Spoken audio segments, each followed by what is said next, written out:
పొడుపు కథలు. మనిషి కాదు కానీ మాట్లాడగలడు, పాటగాడు కాదు కానీ పాడగలడు, కథలు ఎన్నో చెప్తాడు కానీ ఉపాధ్యాయుడు కాడు. ఎవరది? రేడియో. ఎందరు ఎక్కినా విరగని మంచం. ఏమిటది? అరుగు. మొహం లేనిది బొట్టు పెట్టుకుంటుంది. ఎవరది?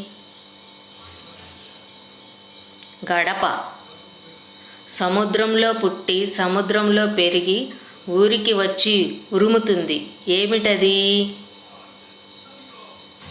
శంఖం. అడవిలో పుట్టింది, అడవిలో పెరిగింది, మా ఇంటికొచ్చింది, మహాలక్ష్మిలాగుంది. ఎవరది?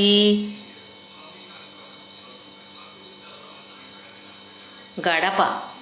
ఇది మీకు నచ్చినట్లయితే లైక్, సబ్స్క్రైబ్ అండ్ షేర్ చేయండి.